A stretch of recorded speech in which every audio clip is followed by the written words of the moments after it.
Don't let this happen to your planet. Presented by Science at NASA. Ozone stinks. People who breathe it gag as their lungs burn. The EPA classifies ground-level ozone as air pollution. Yet without it, life on Earth would be impossible. A fragile layer of ozone 25 kilometers above Earth's surface is all that stands between us and some of the harshest UV rays from the sun. The ozone molecule O3 blocks radiation, which would otherwise burn skin and cause cancer. On Mars, which has no ozone layer to protect it, solar UV rays strafe the surface with deadly effect, leaving the apparently lifeless planet without the simplest of organic molecules in the upper millimeters of exposed Martian soil. To keep track of our planet's ozone layer, NASA is about to launch the most sophisticated space-based ozone sensor ever, SAGE-3, slated for installation on the International Space Station in 2014. The ISS is the perfect orbit for SAGE-3, says Joe Zawodny, project scientist for the instrument at the Langley Research Center. It will be able to monitor ozone all around the Earth during all seasons of the year. SAGE-3 works by using the sun and moon as light sources. When either one rises or sets behind the edge of the Earth, SAGE-3 analyzes the light that passes through Earth's atmosphere. Ozone and other molecules absorb specific wavelengths that reveal their density, temperature, and location. SAGE-3 is essentially analyzing the colors of the sunset to track ozone, says Zawodny. It sounds romantic, but this is hard science. Researchers began to worry about ozone in the early 1970s, when University of California chemists Sherry Rowland and Mario Molina testified before Congress that man-made CFCs, a key ingredient of common aerosol sprays, could destroy ozone in the stratosphere.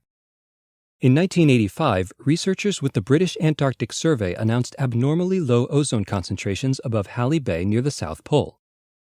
Our planet had an ozone hole, and it was rapidly growing. In a remarkable display of international cooperation, an ozone treaty was negotiated only 2 years later. The Montreal Protocol regulates the production of CFCs and other ozone-destroying chemicals. First signed in September 1987, it has since been ratified by every member of the United Nations. Because of this agreement, ozone is now on the mend. Ozone holes still open every year above the South Pole, but thanks to the treaty, ozone-destroying chemicals have either leveled off or decreased. At this rate, the ozone layer could recover almost fully by 2050. To ensure that ozone really is recovering, NASA has been flying ozone sensors in Earth orbit for decades. The first of the SAGE sensors rode to space on Earth-observing satellites in the late 1970s and early 80s.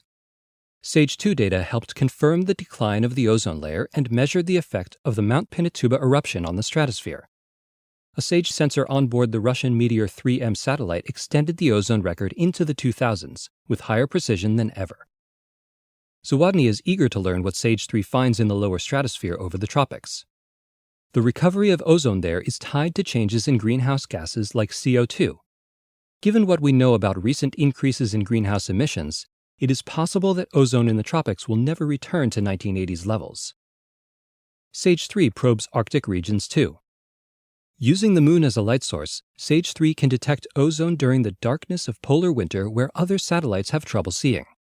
It's enough to make a hard-nosed researcher wax eloquent. Images of the moon and sun rising and setting are dramatic and spectacular. The interplay between the source of light and the environment delights the senses and stirs the imagination. The ability for SAGE-3 to turn those perceptions into something meaningful is a great pleasure. In other words, get ready for some beautiful ozone data. For more information on SAGE-3 and our atmosphere, stay tuned to science.nasa.gov.